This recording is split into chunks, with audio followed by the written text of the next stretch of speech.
will unblank itself sooner or later. That's right. Or you will do it. You will do it. But Yeah, I'll do it. is there a little bit of motivation there in with that imposter syndrome? I mean, can you use that to your advantage somehow to kind of prove that you can do it? You know what I mean? Is there?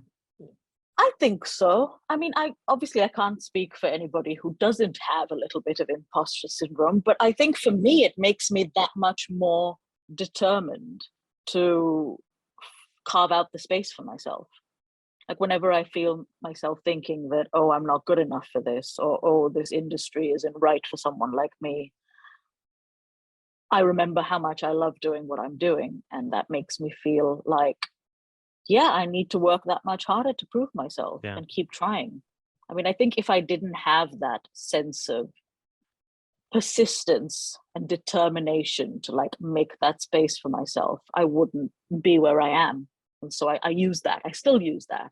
And I think stopping every now and then and thinking, is this right for me? Am I good enough? It's hard, but I think it helps. Yeah. No, I agree. It sounds like it. Thinking back to that first deal you got, you were telling me the story, in Dubai, you get a text message from your agent, and then you learn that there's, people looking for, they're almost like you're getting offers, right? You're getting offers. Mhm. What lesson about publishing do you feel like you learned the hard way? If there is one, what did you learn the hard way?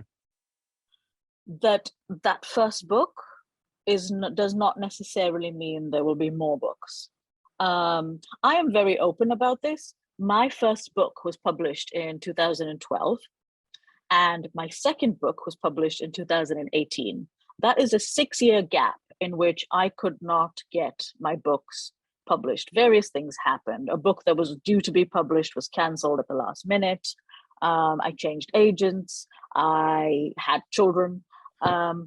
And I got a lot of rejections, and I just kept going. And I think that was probably the lesson, because I mean, it was probably the time when I came closest to giving up, because you feel like you've done it. You've done the thing. You have that book deal. You've published that book. It should be easy from that point onwards. And that was a very hard lesson to learn, that it does not get any easier. It is still, unless your first book is like a massive, massive bestseller, which the vast majority of books are not, it is still, the next book is still hard, and the book after that, and it keeps going. You got to just keep going, though. Yeah. There's that persistence again. Yeah, but also I think that if it's not something you love, it's very easy to think that this just isn't worth it. Yeah. Yeah, you really have to. It is a labor of love. I mean, you pour so much of your heart and soul into these manuscripts. Yeah. And I think, like, I always caution younger writers not to go into it hoping that they'll become bestsellers, hoping that they'll be famous, hoping that they'll get movies made out of their books. Well, obviously, those are all very nice things. But if you're not doing it because your first and most important reason is you love what you're doing, then it just isn't worth it. Yeah. Well, you just gave some words of advice to younger authors, but what if you could go back in time and give your younger self, some words of advice? Maybe it's that little girl who was writing the story about the elephant chasing the car, or maybe it was another point in time. But what words of advice or wisdom would you give your younger self if you could? I mean, it is trite, isn't it? But I would encourage her not to give up, because there were times when, like I said, that it seemed close, that I was going to give up, and I would tell her not to. I mean, I suppose I would also, given that I was me with the benefit of the future, I would go back and say, I can't tell you a whole lot about it, spoilers, but there is a lot to look forward to. So keep going. I think more than anything, that is probably what my younger self, especially the younger self in my teen years when my depression was at its worst, would have loved to hear, to be told by a future self that there's a lot to be excited about. Just keep going. Yeah, just keep going. I love it. And that's going to be the name of this episode. Just keep going. Aw. The book is The Very Secret Society of Irregular Witches. And we've been talking Mhm. to Sangu Mandanna about it. Do you have a website or Instagram, any social media handles you'd like to share with us? And we'll put them in the show notes. Yeah.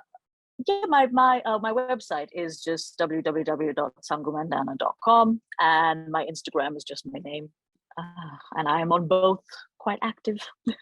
All right, very good. I'll be sure to put those in the show notes for anybody listening, Thank you. so you can follow and get in touch with Sangu. Sangu, thank you so much for taking the time to chat with me. This has been a great conversation. Thank you for having me. Okay.